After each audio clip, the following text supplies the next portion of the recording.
Change Your Mind, I wrote on bass, again, a song that I didn't think would make the record that is now going to be a single, which was like every song on this record. The songs that I thought weren't going to make it ended up being singles, which shows how poor a judgment I have when it comes to picking singles. You know what? It's okay that you're only a producer, engineer, guitarist, bassist, and singer. You don't have to be an A&R person, too. Yeah, that's right.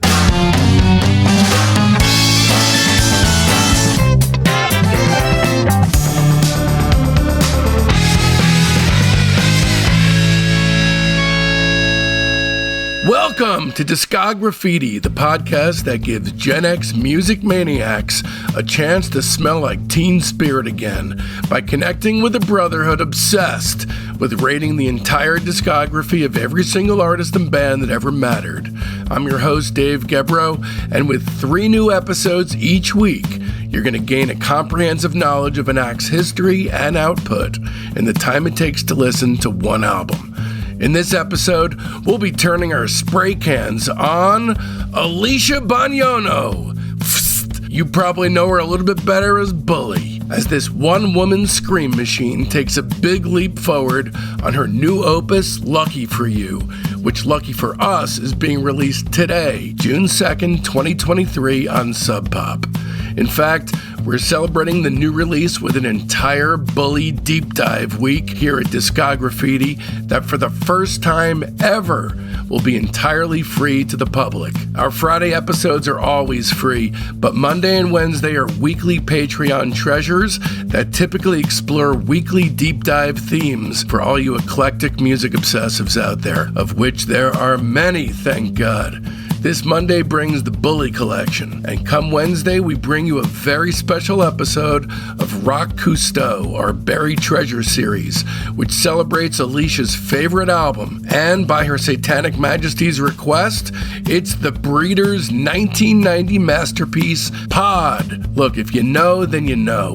But if you don't, then you're really in for a treat, because tonight's guest released her first single in nearly 3 years on February 15th, Lose You, featuring Soccer Mommy, and it delivered. And then, even more exciting, today brings the release of her 4th LP, Lucky for You. Alicia's going to be supporting Pixies, along with Franz Ferdinand for some June dates during Leg 2 of the Pixies 2023 US Tour, as well as a flurry of dates on her own. During the next hour, Alicia has graciously offered to be our tour guide through the new record, giving us a priceless overview of its making, and in a roundabout way explaining how she totally came into her own during its creation. Okay, first things first, you need to know just how seriously I take this craziness. Although this particular episode is not a standard Discograffiti episode, our standard podcast is a music obsessive's dream come true. The guest and I explore their favorite band's entire discography in a futile but valiant effort to reach a higher truth. The show is heavily researched, and the music is always reassessed with fresh ears. We don't just cover albums.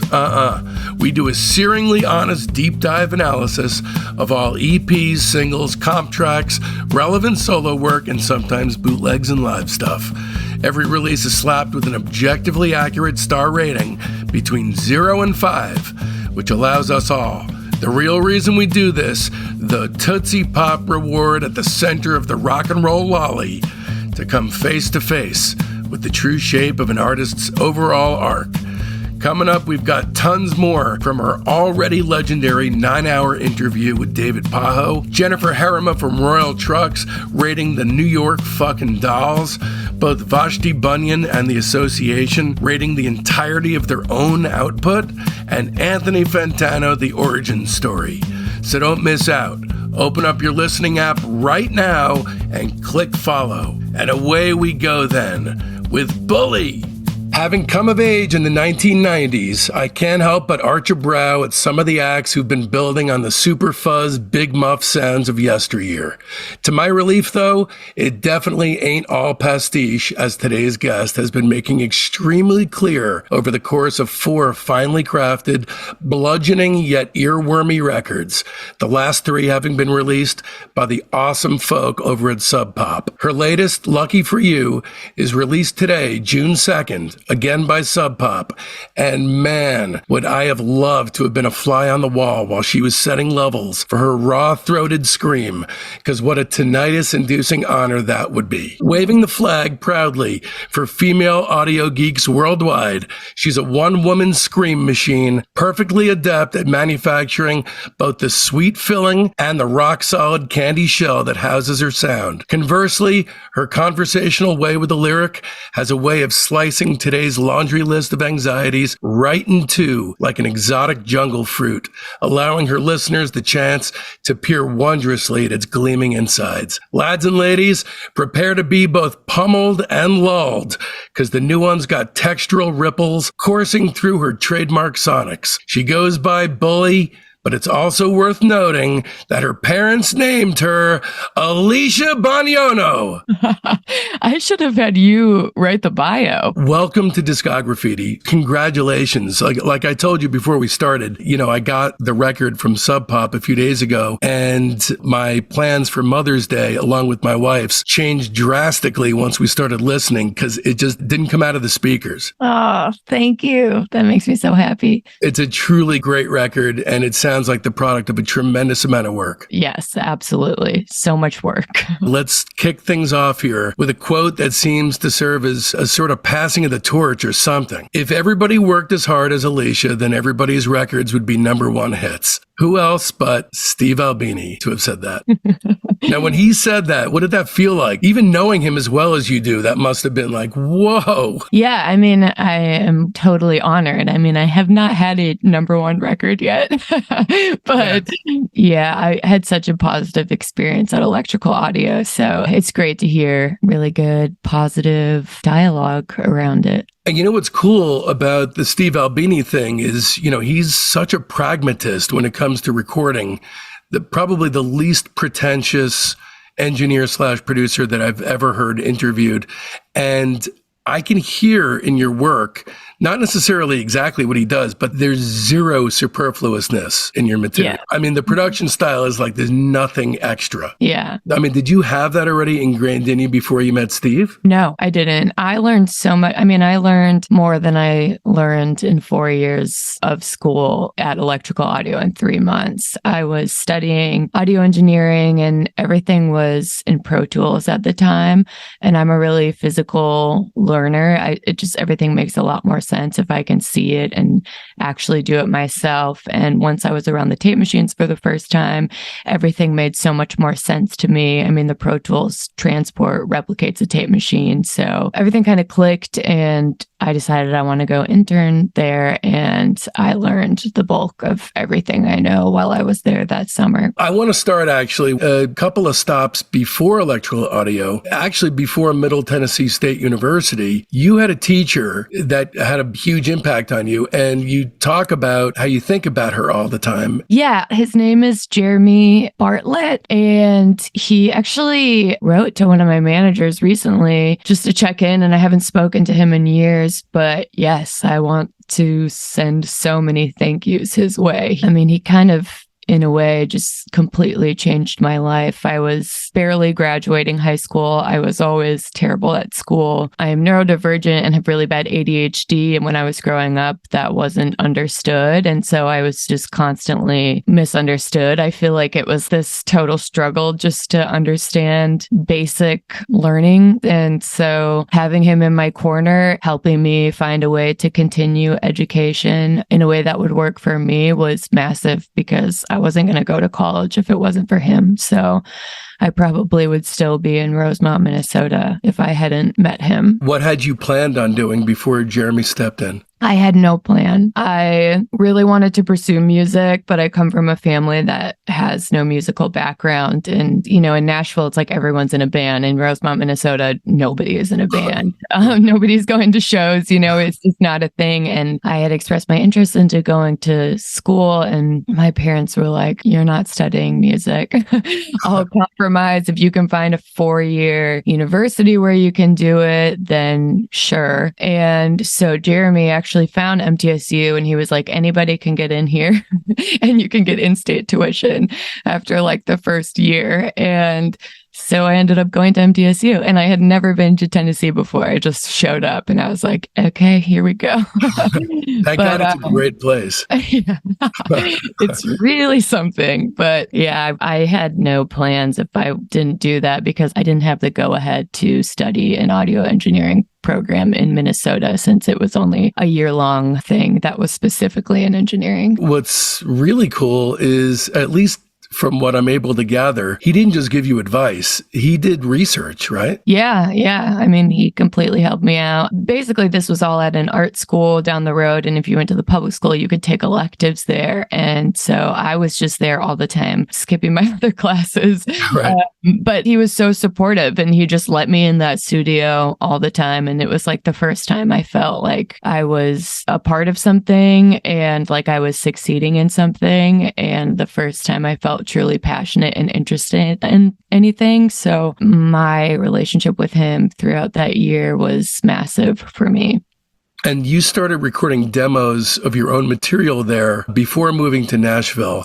I'm curious, when you started at Electrical, if the idea was to stick with engineering or producing, and then the spirit got into you. For me, I have always had this mentality of learning how to do everything myself. So I have no excuses not to do that. And I remember having a thought when I was like 18 and just being like, okay, well, if you study engineering, then you have no excuse to not be a musician. So you better get to work. And it was kind of my pathway to be able to have no excuses to become a musician, because I didn't know music.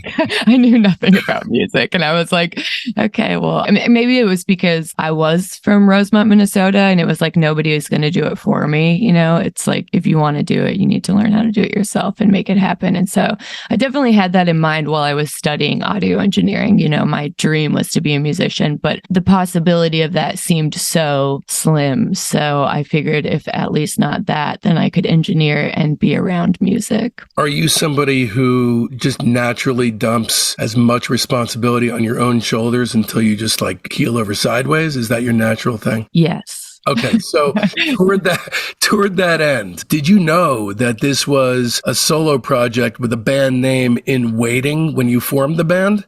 Or did you think this is a band? I don't know. It's really hard to say. I mean, I have always been the only writer in Bully, so I guess it's always been kind of a solo thing, but I think it's very much like me to have a band name, so I have something to hide behind, especially if I crash and burn. But, you know, I don't think I like really had that thought process. I hadn't really spent much time weighing that out while I was writing. I was just kind of doing my thing and getting together with people and playing music. And it wasn't really something that I put much thought into. Basically, what happened was I went to study at electrical audio, and then I had to move back to Tennessee to finish a year of school. So while I was there, I was writing. I had this little tape machine that I was demoing on while I was there. And when I got back to Nashville, I have very specific memories of me playing those songs after hours in the studio when nobody else was there, and like recording them on the tape machines. But yeah, it was just very beginning stages. And at that time, what Albini LP from his crazed flurry of classic period releases did you find kind of haunted the hallways of the studio with the most intensity for you? That studio has had so many legendary bands come through.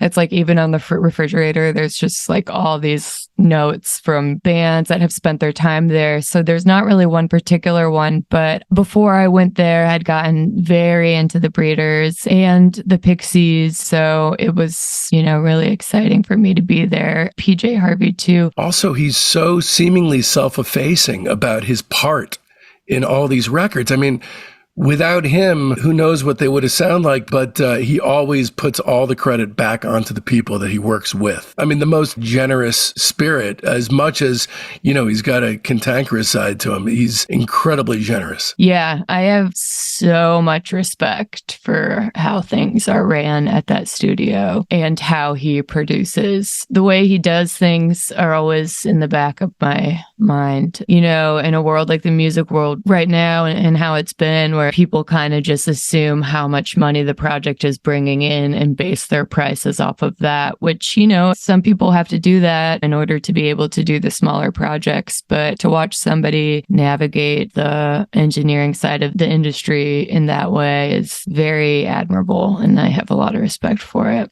Yeah, I mean, everyone is charged the same amount. It doesn't matter who you are, right? Yeah. That's awesome. And also, I believe, treats creativity with exactly the right kind of spirit, too. Absolutely. So your anonymously titled cassette, which was your first release in 2014, Milkman came out, your first single proper in April 2014. Your first and only record with Columbia, the subsidiary StarTime International, released Feels Like, which Pitchfork wrote the coarse Cobain head scream of bully singer-songwriter and guitarist Alicia Bognanno is its own resuscitating jolt of protest.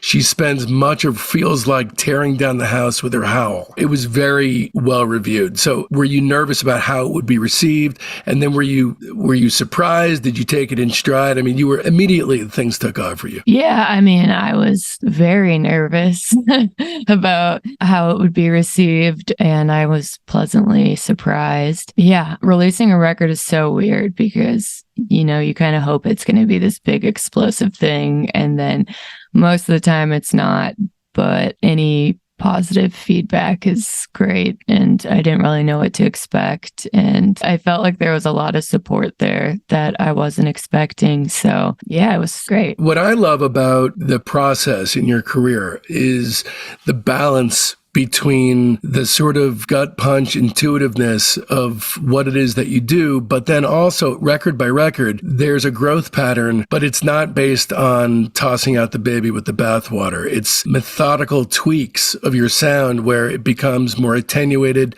more powerful, more streamlined. Yeah. Am I reading into it, or is that your process in terms of your sound? Yeah, no, that's definitely it. I think as this has become something that I realized I am able to continue to do, it's become this bigger picture thing, which is no longer trying to appease listeners and other people, but more so seeing how I can evolve on the creative side with every record. And I took myself out of the box that I put myself in originally, and to me it's just wouldn't be fulfilling if I was doing the same thing record after record. And I think I am so in love with messing around with new gear and pedals and tones and just seeing how many doors I can open in that way. Yeah, it makes me really happy to have that acknowledged, because it's not always an easy thing to do. And it is kind of nerve-wracking to try new things and new sounds and experiment with other ways of writing. So it makes me feel good when that's acknowledged. Yeah, I mean, just from this record alone, you could probably have a side career or a parallel career as a session harmonica player, right? Yeah. Definitely. By the way, great fucking solo. Oh my God, that's so funny. I had never played harmonica in my life, and I just jumped in there, and JT and I did 5 takes and he pieced it together, and we were both just dying laughing the whole time. We're like, is this going to make the record? But it fits. It like feels right. And I've been learning how to play everything live, and we needed that harmonica. First of all, it works really well because the way you mix it in, you almost can't tell it's a harmonica because it blends. It's one of those things where it just transforms the other audio elements around it. Mm-hmm. So it blends in a very, not in a Bob Dylan-y way whatsoever. Yeah. To me, it's a very like emotional instrument, and it just felt like it suited that song. But thank you. I'm so glad my harmonica moment was called out. Oh, it's awesome. I love it. Actually, when I heard it, I was like, I got to call out whoever she brought in to do this. And then I was like, oh, she only brought in a cello player. She didn't bring in a harmonica player. Oh. Amazing. Look, I love all your records, but to me, Losing from 2017, that's the one where it really started coming into its own. Mm-hmm. Yeah, it just felt like it needed to be a fresh start. And I think that we were thrown into an insane amount of touring, and I didn't feel like I was in a place where I could really be as creative as I wanted to be, which I don't really think has anything to do with the people I'm around. It more so has everything to do with my insecurities and low self-esteem. It's just easier for me to be alone and to write alone and to experiment alone. And I really wanted to try something new for the third record. So it's now moved into this thing where the last record is just JT and I playing everything, and the members are really good friends of mine, but they're just touring members. And I feel like it has opened a lot of doors for me in the writing process and the creativity process. And I really love how it is ran now. Like for running and focus and all the bass stuff, it's like I wrote those on bass and then I moved to guitar. So Sugar Egg, laundry list of changes going on. First of all, obviously the fucking pandemic, but it's the first record where you recalibrated the band as a solo project. The first one you didn't engineer yourself. I can only imagine that must have been very scary. And it's also the first time you kind of wrote frankly about having bipolar, and also you got sober, right? Yeah. I was not sober yet. So it was after Sugar Egg. Yes. Which is amazing to me because there's a lucidity to Sugar Egg, which feels like a product of sobriety. It's interesting. Yeah. I mean, I think there's like a lot of self-reflection on that record that could definitely be perceived as the same sort of thoughts that you come across when you're getting sober. Yeah, I mean, I thought that I was going to be so annoying having somebody else engineer that. Like, I thought that I was going to be micromanaging, and then I got in there and it was great. I had so many parts that I was then doing, and I video every part that I do, and then I bring in my laptop and I look over my videos because I have this paranoia that I'm going to forget, and I just had too many jobs to do, where if I was engineering that, it would have been kind of a mess. My favorite 1-2 punch on Sugar Egg is Like Fire and Stuck in Your Head. And I feel like in an interesting ass backwards kind of way. Do you know about the auteur theory? No, I don't. So in film, the auteur theory is, as opposed to the idea that there's 100 people on a crew making a film, that the real films are made from the vision of one person who writes, produces, directs, edits. It all falls in line with one person's vision. I feel like for Sugar Egg, the interesting thing that happened here is that not bearing the brunt of absolutely everything actually allowed you to step up and be the auteur that you were meant to be. In other words, to have the focus in the right areas. Definitely. For sure. It was like I was able to kind of hone in on, like when I was engineering records myself and mixing them, so much of what I was worrying about was just like, am I getting the right signal flow? Like what's going on? Just kind of making it work. And when I let somebody else engineer, well, first of all, I mean, it was John Congleton is an incredible engineer, and I am nobody to tell him how to do his job.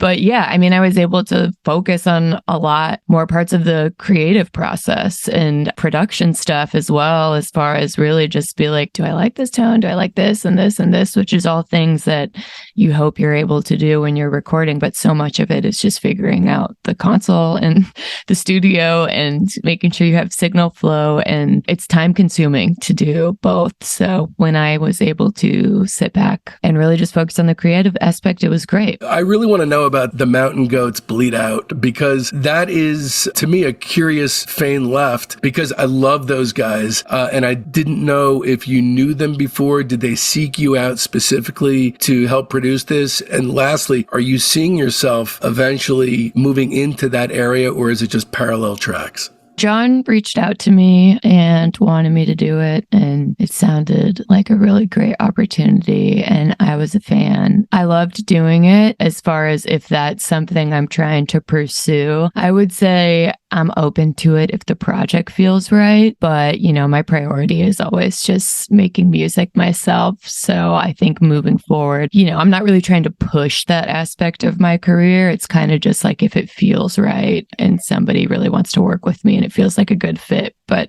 it's kind of fun to feel like I'm like a part of another project, even if it's like not like it's in a hidden way, but you know what I'm saying? Even if it's like a secret fifth member, I have no idea if I'll be asked to do any other records. There's no question you will. That was really fun for me, and I was honored, and I'm just a fan of them and him as a writer. So there was no way I was going to turn that down, even though I was so nervous.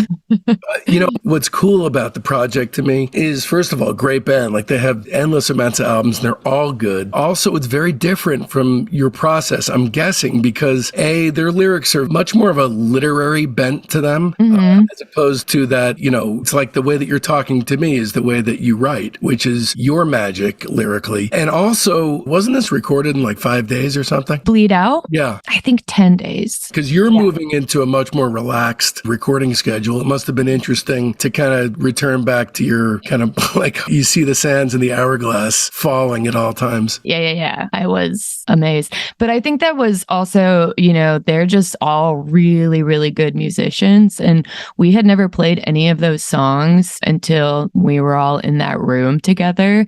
They were all worked out there. I was so intimidated by the level of musicianship they had because they're able to do that. And there were so many things that I took away from that project that are so admirable about their process to me. I feel like I've spent so long obsessing over things and making sure they're right and making sure I like them and taking as much time as I need. And I do feel like for me, when it comes to writing, time is invaluable and having space is really great. But it taught me to not really obsess and overthink things and get deep down into the rabbit hole. Yeah, it was cool. Everything about it was just really cool to be around and to watch. And he's an author, so he's telling stories, he's just he's going. And as somebody who takes so long to do anything, it was just really inspiring to be around. So the new record comes out today, recorded last year at MMK Studios and your house, right? Yes. JT Daly was the producer, mastered by Joe Laporta at Sterling Sound? Yes. One thing that you say in the press release for the record is if you're doing something that doesn't feel natural or right, you're quick to shut it down. Have you had any kind of a process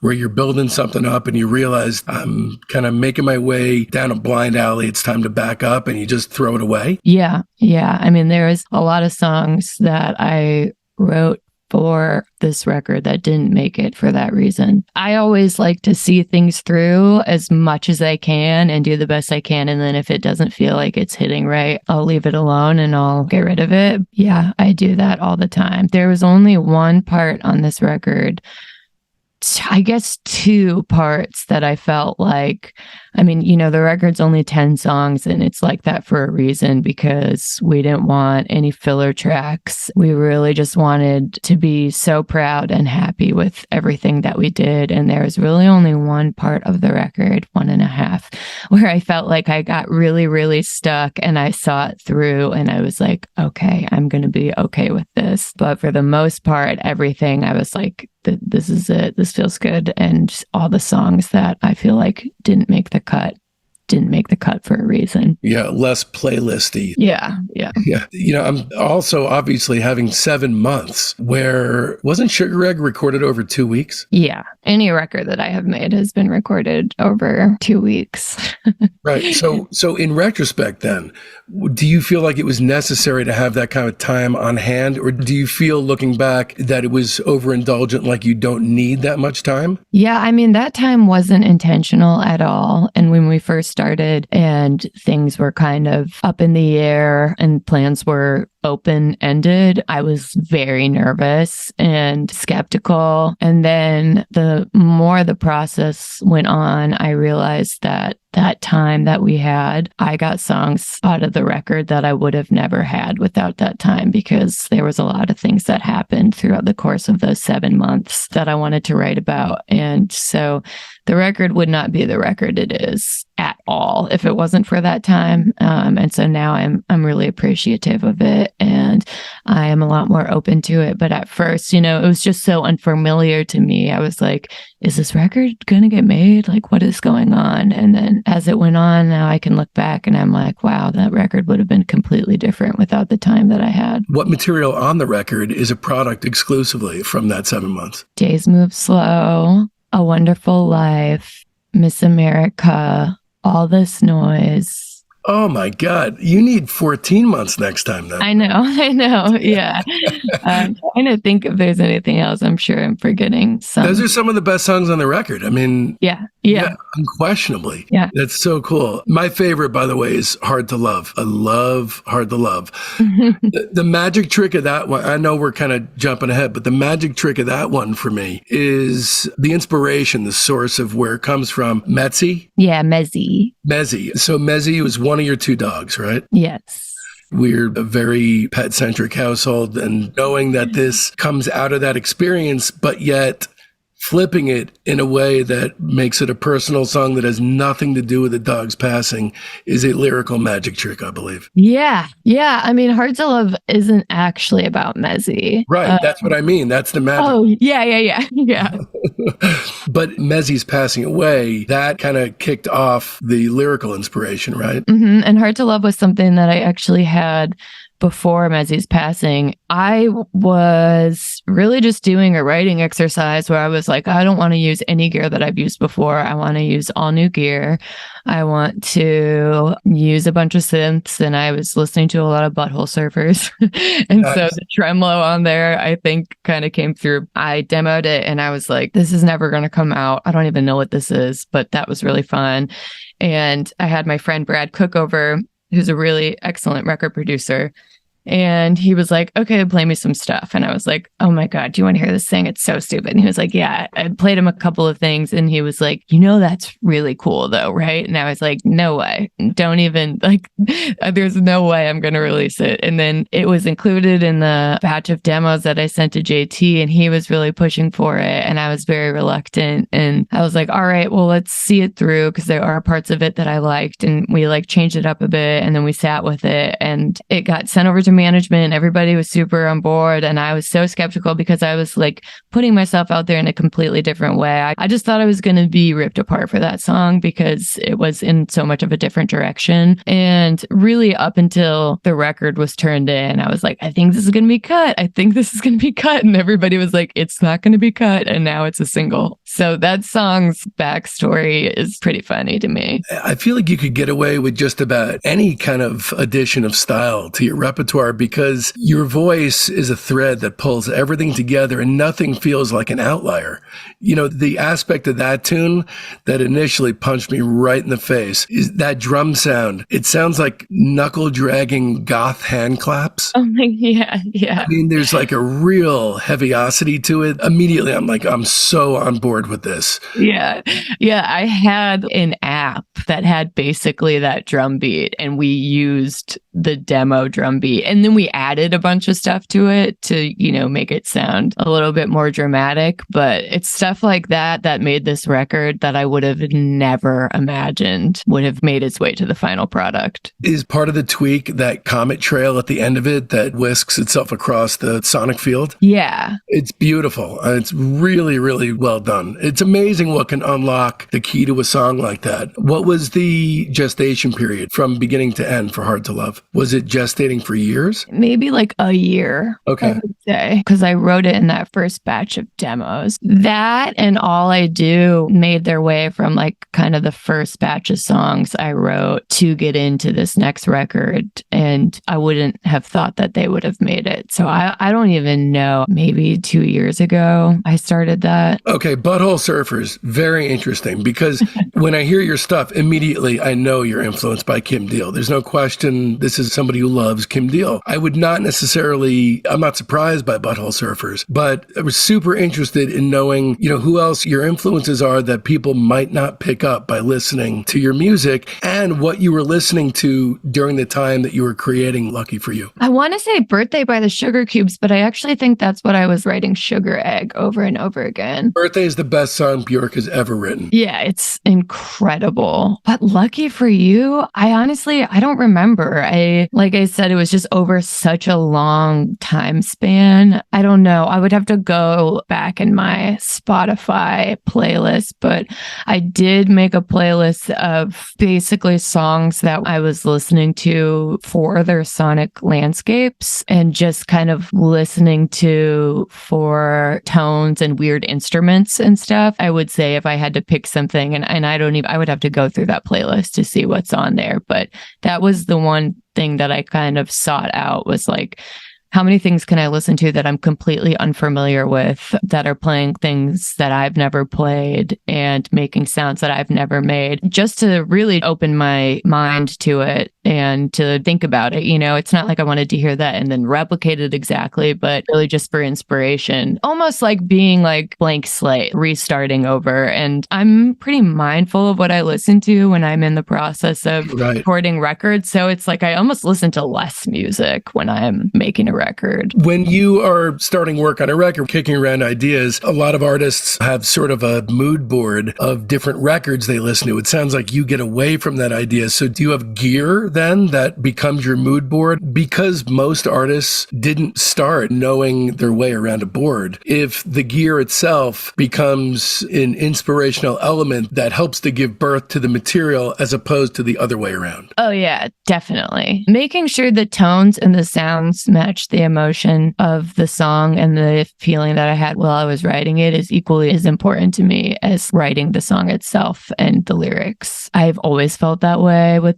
this stuff, and I am like cursed in a way where I can't just let tones be if it doesn't sound like they feel right to me and like they feel like they're doing an accurate representation of how I feel like the song could be conveyed. And yeah, I mean, I will fully sit down and write just with like my distortion way up for certain things. It's part of the writing process for me. There's not really like a thing where I'm just playing regular clean guitar and getting cuts of things. It's like a big part of it to me. It's like I'm just experimenting off the bat, and then a song is coming from that. After Sugar Egg, I'm curious for you, because you talked about having the name Bully to hide behind, when obviously you're not hiding behind anything, it's you. But sobriety, obviously, you're taking away all these things that you're hiding behind. Was that enervating and exciting? Was it more so that, or was it also terrifying? Oh, it's so terrifying. Like very terrifying. I think there's like so many things that don't really get discussed when you stop drinking, and still I feel like spend so much time trying to navigate. But yeah, I was like terrified. I think especially there's this toxic way of thinking where people will romanticize writing and music with substance abuse, and especially for rock. And I think that we've had time periods where people will almost see it as like a form of entertainment for them when going to shows. I just think that's like a dangerous train of thought, because I know that was definitely in the back of my mind while I was trying to get sober, because a lot of things I wrote while I was feeling so much guilt and shame from drinking. But it's not true at all. I think that if writing is a necessity to you existing, you're going to figure out a way to do it regardless of whether or not you're drinking. And if anything, like now I'm forced to see things more clearly, and I can't hide from things, and I need to address things. And my train of thought is going in directions that it hadn't been before. But yeah, it was terrifying. And especially playing live for the first time while I was sober was terrifying, because I had really only played after I had been drinking or while I had been drinking. It was like I'd get to the venue, have a drink, and then before we played, have drinks, and then play and drink more, and then get done and have more drinks. And so relearning how to play live sober was really, really crazy, because I felt like that was definitely something I could hide behind. And I used it as a way to kind of not overthink things and to not be as like insecure or nervous live. And taking that away, I was just like, holy shit. There's a definite validity to that. I mean, let's face it, alcohol and drugs while you're in the throes and while it's going down is not the problem. It's the solution. Yeah. So you take away the solution. I don't know about you, but man, was I crazy. The first year, I mean, it was just like, what else could I do instead of this? So it was eating and other, self-fulfillment avenues, which I won't talk about because I'm married now. But, I felt a lot crazier in early sobriety than I did when I was getting fucked up. I'll tell you that much. Yeah. I mean, it's also interesting because I was talking to this with some of my family members the other day. I was like, I feel like when you stop drinking, you almost revert back to like what was fun when you were 14. Like, you're like, I guess I'll go bowling, or like, can we go to an arcade? Like, I did prank call 3 people last night, and I was like, I am way too old to be doing this. But yeah, you reach for what you can grab, and food is a really big thing. And that was really stressful to me because I have this chronic undiagnosed illness that I've had for 11 years now, where I'm just nauseous all the time and vomiting all the time. So I have to go through these different sort of food intolerance diets. And when that was taken away too, I was just like, I am a shell of a human. Like that is the one thing I can look forward to. But it is weird because it's kind of a continual process of being like, I still have those moments where I'm like, am I boring? Like, am I a wet blanket? Do people not want to be around me? And you kind of accept that. At least for me, drinking was definitely a social crutch and a way to like maintain social situations and be like, I'm normal. Look, I'm fun. I can do this. And I kind of just had to accept when I stopped drinking that, okay, this is just who you are. And if socializing doesn't come naturally to you, or being in, you know, crowded places, or, you know, whatever, having to be on isn't really your thing, then you just need to accept that and learn how to deal with it and try to just not beat yourself up. But it's weird. It's almost like the things that you have to kind of settle with to compromise. It's just a very interesting. And, you know, the whole losing so many of your friends, like whoever you were getting fucked up with every night, it's like also really eye-opening. And it's like everything shifts. You're like, are people going to want to hang out with me if I can't meet them at the bar? Like, what do I do now? Do I meet them for lunch? What if this is someone who I haven't really had an actual conversation with? Things really start to become clear and refocused. And it's just an interesting process. Hey lads and ladies, Dave Gebrow here. I abandoned my career and moved my family 3,000 miles to be able to focus exclusively on Discograffiti. And so if you're like me and enough is just never enough, then please visit patreon.com/Discograffiti and become one of our Patreon soldiers of sound. Discograffiti is an entirely listener-supported show, and it's also intended to be a 3 times a week music deep dive experience. So do us both a favor and consider giving it a shot. Trust me, I'm working hard for the money, so hard for it, honey. There's the main show on Friday, a Monday wildcard episode, which is either a soul-bearing interview with that week's special guest, or an offshoot show like Queasy Listening and Rock Cousteau. And then on Wednesdays, there's the humdinger of them all, Discograffiti's The Private Press with Paul Major. You got nothing to lose. If you don't dig it after a month, you're refunded, no questions asked. Once again, that's patreon.com/Discograffiti.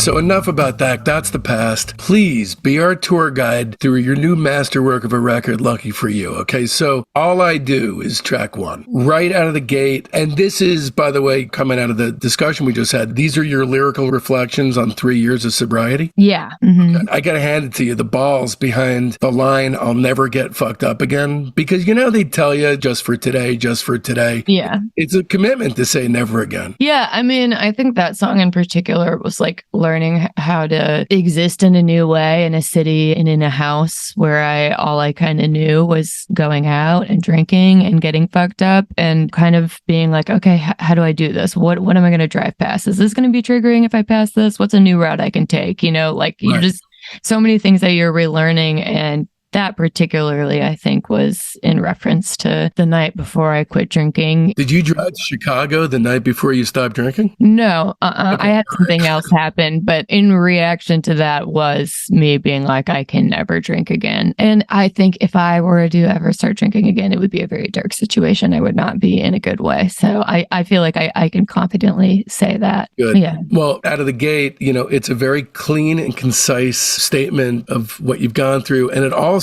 immediately feels like a palpable newfound sense of clarity in your writing. Not just the lyrics, but the mix, the instrumentation. It all moves in sync. It's fat-free and totally out of fucking sight. And you might laugh at this, but I detect a hint of, not that this is the inspiration, but anthemic, I'll melt with you-ish vibe. Yeah. Like a triumphant kind of a build. Yeah. A little bit of Bruce Springsteen in there. Hell yeah. Is that actually a conscious inspiration for you? Sweet. Yeah, it was for that song. I was listening to some of his music. I don't know. Rising, like that kind of stuff? Like a lot of Dancing in the Dark. Dancing in the Dark, the most depressing song of all time. Yeah. A funny thing about that song was I just was at home when I demoed that. I was basically had that vocal take that I just did in my room with an SM58, and that actually ended up being the final vocal take. Like we took that over from the demo and brought it into the session. And a lot of stuff happened with guitar in that way as well, where I think those are just key moments where you realize sometimes you can't really jeopardize attempting to recreate the authenticity that you sometimes find in parts of your writing and the emotion behind that vocal delivery. Yeah, it's so funny to me. It's one thing to go with a demo because it's got the right kind of emotional underpinning, but you're talking about flying in elements from a demo into a produced whole, right? Yeah. Mm-hmm. Which is something you'd have to be pretty experienced. Was that your idea to fly it in, or was it the producer? A really great thing working with JT was he very much admired the natural mishaps that just come with me as a writer, and stuff like vocal cracks that I would be like, oh, we got to take it out. He was like, these need to stay in. A lot of that was great because when I'm doubting myself, he'll be like, no, this is cool. We're going to keep it. But I think that was probably a decision between the both of us. I know that when I tracked those, I was like, if it's not broken, don't fix it. This is a special vocal take. And he was equally in agreement to that. I mean, he probably was like, yeah, no, we're definitely keeping it. And I was like, okay, cool. That's kind of what I was thinking. I have a thing, and I've had a thing for decades, about the perfect line that precedes a guitar solo. And so I'll Never Get Fucked Up Again is in the pantheon. Hell yeah, that's great. What a great line to directly precede a killer solo. Thanks. Okay, Days Move Slow. That one feels much more like pure pop for now people on the verses, and then a slammer of a chorus. Those verses are interesting to me. They're super radio ready, and yet how it actually strikes me immediately is that you're really putting yourself out there as far as not having, something to hide behind. You're stripping all that noise away, the noise that you refer to in the closing track. And so is that noise, is that part of who you see as your identity, the noise upon which you've surfed as a music fan for years and years? Or do you see noise as a way to kind of temper or hide behind the barefaced honesty of what you're trying to say? It's like totally on a song by song basis. I feel like I always see songs as just like their own individual thing. So it really just depends what ends up serving the song or what feels right with it. And for that one, I actually wrote that on baritone guitar, but I just sat down and that came to me so quickly. And I had written so many things for this record. And that was the one where I was like, I knew in my head, I was like, I think this is a good song. Like, I feel really, really good about it. It was the only one that I was pretty confident about. And I brought it to JT and he was like, I feel like I should like it more than I should. And I was like, no, let's just see it through. And then it ended up being one of his favorite ones. But yeah, that was more so just like I was sitting down just to write for that one as an outlet, which is normally what I'm doing. But something like Hard to Love, I'm sitting down and messing with gear. For Days Move Slow, I'm sitting down and I'm writing words that I need to get off of my chest and a way to like move forward. This just caught in my head, but Dancing in the Dark, do you know how that song was born? No, I have no idea. His manager told Bruce, this is a cool record, Born in the USA, but I don't hear a single on here, which is crazy, by the way, because isn't the whole fucking record singles? So to have the temerity to say that to Bruce then went away, and in, I don't know how many minutes, but it was like one of those crazy 10-minute kind of things where it just came out of him. But it was like, that manager earned his keep that day. That's for sure. Yeah. Has there ever been anything like that in your records where, somebody gave you a devastating piece of news and you hit them with a classic? Oh, yeah. I mean, like every song. I mean, I have no classics. I have a small you already said it. So I have no classics, but I feel like if writing is in a reactionary way, yes. The most amazing kinds of creativity can come from the most ass backwards kind of situations, or just having constrictions like that, write a single, write this. And actually, you just did a theme song for a podcast last year, right? Yes. Was having that where it was like, here, this is an assignment. Was it easier for you to do that because you didn't have that albatross of self-generated decisions weighing on you? Yeah, totally. I mean, I'd scored that podcast, so I was kind of deep into that project. And it's always nice doing something like that because I'm not like overthinking it. When I write for myself or when I'm writing lyrics, it's like every single one, I want to be like, what is the story I'm trying to say and how is it just for myself? But still, anyway, that one came pretty quick to me. And then A Wonderful Life. Life feels like, to me anyway, I would love for you to disagree if this is not the case, but it feels like a real departure for you. Yes. It's a hell of a lot more slowed down. Well, I mean, all your lyrics are contemplative in a sense, but this is much more ruminative than what you typically do. Obviously, it's coming from an honest place. You can feel it and hear it, but was it also a practice to do something that's outside your comfort zone? No, not that one. No, that was the first song I wrote since Mezzy passed. And that and Days Move Slow were, it was like a couple of weeks since she passed. And everything felt like a chore and I wasn't really able to do much. And I was dreading writing because Mezzy was always with me every day when I wrote. She would sit right next to me. And so I would just see her the whole time. And I was like, how am I going to do this? It was like that for 13 years. And she would go into the studio with me and everything. And I just made myself write. And that and Days Move Slow came out very quickly. So yeah, that was not an experiment. And that was like, how can I start the process of relearning to do normal activities? Yeah. What's your other dog's name? Papa. Papa, sweet. He's a little freak. I've had him for a few years. I was fostering him and then him and Mezzy got along so well. So I just adopted him. Wait, speaking of, are you fostering children now? I was doing respite fostering during COVID. And then when I started touring again, now I foster dogs. Because with respite fostering, you have to keep up with your house. It has to be inspected every few months. There's a lot of rules and regulations. And when I'm in and out and traveling and touring, I can't really keep up with it. Do you want a child eventually? You want to be yeah, I would love to adopt. I would love to have a daughter. I mean, either way would be great, but I would yes. I hope so. I'm 51. I have a 4-year-old, my only biological child. And at first, I was like, I don't feel any different. I'm the same guy. But no, I'll cry at the drop of a hat now. My God. I cry all the time. I was at the playground yesterday watching him just crying. Oh my gosh. I love that. It's so incredible. And you're going to be a great mom. The emotional connection that you have with yourself, that's easily transferable in a family situation. And someone's going to get a lot of benefit out of the work you're doing right now. We will see. I hope so. If I ever make it there, I hope so. It'll be great. You really will. And we talked about Hard to Love, a truly great song. I love that there's sort of textural ripples of goth, but it's not a goth song. It's a whole lot of stuff that winds up being a unique thing unto itself. Do you have a favorite on the record? Oh my gosh. I don't think so because I have a handful of favorites. I would say All I Do, Days Move Slow, A Wonderful Life, A Love Profound, and Miss America. So half the album is your favorite. Yeah. All right, change your mind. Tell me about working with Sophia, with Soccer Mommy, how that came about, and how simpatico or unsimpatico were your natural styles of working. For that, basically, she came in to do harmonies on Lose You. And then when she was there, she did some harmonies on Change Your Mind. So it was kind of like a quick in and out as far as that goes. The songs were done except for the vocals. Yeah, Change Your Mind, I wrote on bass. Again, a song that I didn't think would make the record that is now going to be a single, which was like every song on this record. The songs that I thought weren't going to make it ended up being singles, which shows how poor a judgment I have when it comes to picking singles. You know what? It's okay that you're only a producer, engineer, guitarist, bassist, and singer. You don't have to be an A&R person. Yeah, that's right.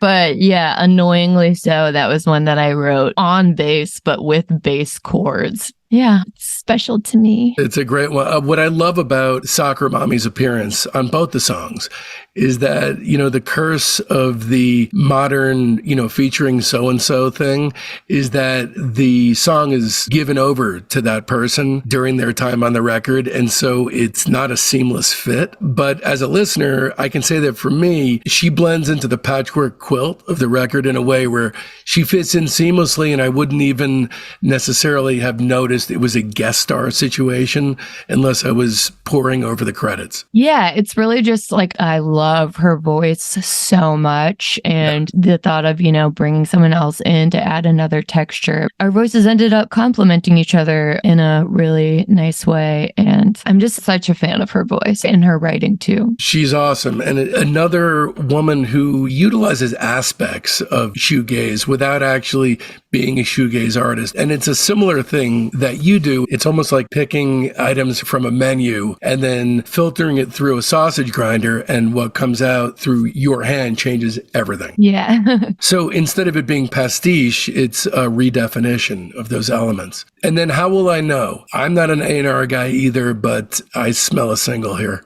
I got a text from Tony from SubPop like 3 days ago that was like, what are we thinking for release day? I'm kind of leaning towards how will I know? Nice. You are an A&R guy. I guess so. How will I know could have been like the first batch of things. Another one I wrote on bass, and yeah. I got to mention one lyric because, again, I don't know if this is a direct outgrowth of sobriety, but lyrically, one of the main things that has changed that I notice is that instead of just the conversational style, you'll then throw in a single line within the context of this conversational thing that winds up really staying with you because it's like an offhanded way of communicating things and then a truly profound statement. And what I'm referring to here is time loses meaning when your feelings never change. Yeah. It's a really profound thing to say, especially in the context of you're having a conversational type of discourse and then boom. And for me, these thoughts take on more heft or beefiness, as you like to say. Thank you. It's really good to hear. I feel like I put a lot of time into lyrics and very rarely am I asked about them or they're reflected upon. So it feels really good to have certain ones called out. I'm surprised that that's the case. I know. It seems crazy to me. I want to talk about one of my 2 or 3 favorites on the record, which is A Love Profound. Oh, I'm guessing, based on the discussion that we've had so far,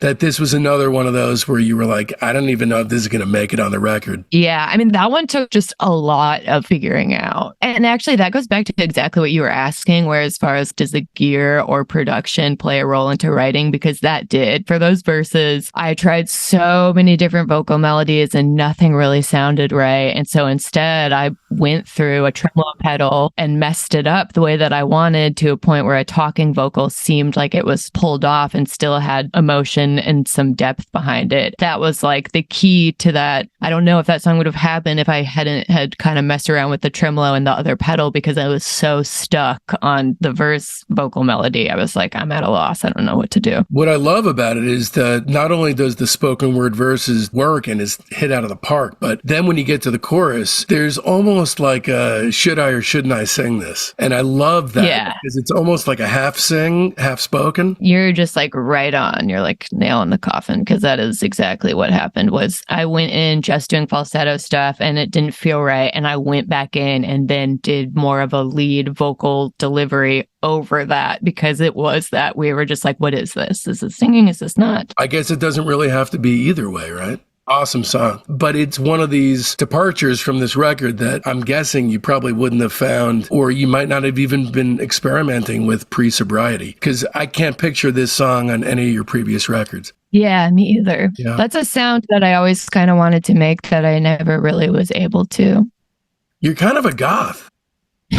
Right. I mean, JT, the producer, is a goth. He is a self-proclaimed goth. So I feel like he's like, we both geeked out over that together and putting together tones. And I basically tuned my E string to C and just played a bunch of crazy shit. And he kind of pieced it together. And yeah, it was like a massive kind of shoegazy thing that we both were really big fans of. But like you said, never had really made their way onto Bully Records. And what is the name of the band? Where'd you get that from? I honestly wish I picked a different band name. Why? I have all this paranoia that people are going to think I'm like pro Bully, which is probably definitely in my head because anybody who actually has ever heard a Bully song knows that's not the case. But Right.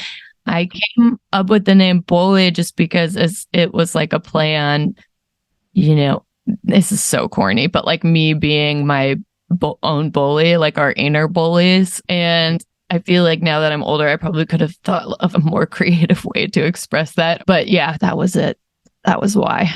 And I think it really makes a lot of sense in relation to how the trajectory of my career has gone, because so much of what I'm writing is my inner dialogue with my inner bully and, you know, kind of trying to like overcome that, but always being victim to it. By the way, I have to wrap up quick because you have some other stuff going on today. So I think they actually canceled that other interview. So I don't know. I told him I was down to talk as long as you want, but whatever is best for you. I don't want to rush off if there's no need, but I'm good to go as long as you want. So we're good. Okay, cool. So Lose You, the other song with Sophia. Lose You is a key moment in your career because it's the first time that you ever thought of having somebody else come on a record and sing with you, right? Yes. I really love this. Again, a lyric that just jumps out and smacks me in the face. Time's just a useless measurement of pain. It's just like, whoa, right? And right from the start, too. Yeah.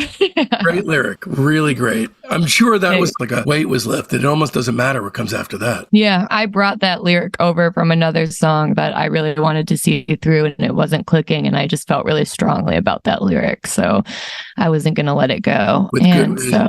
All right. Miss America, another one of my favorites. And again, a slight textural departure. No baby with the bathwater kind of thing, but we're moving it where you're moving into different zones. It's really enormously affecting and indicative, at least when I was listening to it, the 10, 15 times I've heard it, indicative of what sounds to me like glimpses of musical slivers from a possible future for you, where it's tempered, but you're not reliant on that hurricane howl of yours, which I also love. But okay, my favorite part of the song, those gently finger-picked notes during the super mellow guitar solo, really unexpectedly touching. Thank you. Yeah, that song's really special to me, and I've never had a song without drums on it before. So it is definitely a step in a different direction, but it feels appropriate. And I think now that I'm continuing to do this, it is nice opening the door to possible. It's cool to showcase a more like singer songwritery aspect and not always feel like I need to hide behind a bunch of noisy instruments if the song doesn't call for it. But that one, we tried a bunch of drum beats too, a bunch of different things. And it was like, okay, it's not meant to be. No drums. Right. I got to ask if the first lyric is at all a Husker Du reference. No. Are you? No, Husker Du reference. They have an early EP and a great song called Everything Falls Apart. No, I didn't even put that together, but I love Bob Mould, so I'll take it. It's kind of the very beginning of his inspection of melody, because initially it was just about playing songs as quickly as possible, no melody. And this is kind of the beginning where melody comes in. And I won't even parse the second verse where you're talking about your daughter, because we already had that conversation. But yeah, there it is right there in the song. And what I especially love as a capper here, all this noise, here's what I love about this. It's kind of a throwback to, the raw belters that you did in your earlier work, but it's a total across the board catharsis, because now we have to sift through an unending onslaught of pandemic lockdown records. And by this point, it's gotten so tiresome to keep revisiting this kind of material, but you completely sum it up in a nice, neat, concise, Ramones-worthy blast of heat and fuck you with this tune, and it is perfect. It's just, let's address it quick and we'll move on. And the double entendre of your noise and the world's noise, I think you hit it right on the head. Thank you. Thanks. I'm excited to play that one live. I'm guessing you're closing your shows with that. Yes. I do want to ask on Feels Like, the song Reason, your lyrics, so stand still, don't you want to be a part of something bigger? Do you? Yeah, of course. I mean, musically, in the pantheon of all the influences you have, how do you see yourself on the shelf of music history? I've been doing this for 10 years. And I guess like my venue sizes have gone up and stuff, or the venue sizes I played, but I don't really feel like I've had that major breakthrough. And I am really happy with my life right now. And I feel really fortunate just to be able to even do this for a living. So if this is the peak, then I'll take it. And when I think about the body of work that I've created this far, that I would like to be a takeaway is just the acknowledgement of the creative evolution that has continued to kind of grow through the process. I feel like every record I put myself out there and I try new things. And even if fully never takes off and I stay in this place forever, if it was looked back upon, I would love for that to be like, okay, well, as an artist, Fully has experimented with a lot of different things and I'll take it. Well, I mean, seeing the footage that Alex Ross Perry had shot at the Pavement Museum tribute concert. You know, I felt like I was seeing the next wave. So it was you and Snail Mail and, you know, some really headstrong, talented, one-stop shop artists out there that are not just picking up threads that were left in the 90s, but taking them to new places. And it's incredibly inspiring to see. Stop bullying yourself and start pampering yourself, because you're doing great work, Alicia. You really are. Thank you. Thank you. And thank you so much for coming on the show. Of course, the record comes out today. Go buy it immediately. Trust me, I've vetted it for you. There's not a bad song on the record. Plus, you've got tons of tour dates. The next, 4 months are going to be nonstop for you, right? Yes. Come to the live show. It's different than you've seen all other Bully shows before. I would ask how so, but I think let's just leave it up to the attendees' imagination. It looks like the next date here is in Amsterdam, right? Yes. Okay, so you're doing a European tour, and then toward the end of June, you're going to be opening for the Pixies and Franz Ferdinand, and then tons of dates through August and September where you're headlining. Yes, yeah. Fucking A. I am so psyched for you. And plus, you'll be playing at Meow Wolf, which if you haven't been... so incredible. It's so cool. So cool. I love that place. Well, you've got a middle-aged male fan. This was not supposed to be what happened here, but that's what happened. You're not just helping young women. Thank you so much. Thanks for having me. All right, that about does it. A heartfelt Discograffiti thanks goes out to our graphic designer, TODD ZIMMER, my beautiful wife and son, Jen and Mason, Alicia Bognanno, Becca Flynn over at SubPop, my incredibly loyal fans, and especially the entire Patreon community, the soldiers of sound. I love every last one of you, and this show would not exist without you, my friends. Speaking of friends, it's high time for some new ones. They're in our Facebook group, Discograffiti Soldiers of Sound. That's the best way to find out what's coming up on the show, but there's a hell of a lot more. You get recaps of the day in music history, the ability to pitch questions to guests, polls that put you in the driver's seat on guest and band decisions, access to a thriving creative hub if you're looking for a collaborator, and much more. So make sure you don't miss out. You can find the link to the Discograffiti Soldiers of Sound Facebook page right there in the show notes. And if you don't mess with the Zuck, no sweat. Just email me at info@discograffiti.com and I'll keep you regular, as it were. But wait just a minute. This is just the entrance to the rabbit hole. Join us as we descend down, down, down on Discograffiti's week-long Bully Deep Dive, wherein we celebrate all things Alicia. First with a nifty espresso shot of Monday morning Bully outtakes. In fact, I'll commit. How's Monday 6 a.m. Eastern Standard sound? And then on Wednesday, a celebration of Alicia's favorite record of all time, at least today, the Breeders' undisputed 1990 masterpiece, Pod. Look for that one first thing Wednesday, again at 6 a.m. And please visit patreon.com/discograffiti and check out the deep dive as a music obsessive's way of life. Most seem to be choosing this path these days, and here's your chance to find out exactly why. Another way to dive even deeper is to get thee directly to the David PAJO series, which begins at episode 94, PAJO Part 1. Not to mention the Pavement series and the Lou Barlow series, where I Gen X'd myself half to death from episodes 49 to 62 with the help of Lou himself and the awesome Bob Nastanovich. Also, episode 12 is Must Hear Listening on PJ Harvey, and episode 18 is The Pixies. In addition, I can't recommend enough that you tune into our brother podcast, Vintage Annals Archive. This week, it's episode 33, featuring legally blind street photographer, designer, and activist Flo Fox, who's been paralyzed from the waist down and confined to a wheelchair since 1999. Don't miss her conversation with Rich Wexler about the series of creative Polaroids with film that Polaroid actually gave her of all the penises attached to all the men who entered her apartment over the course of 23 years.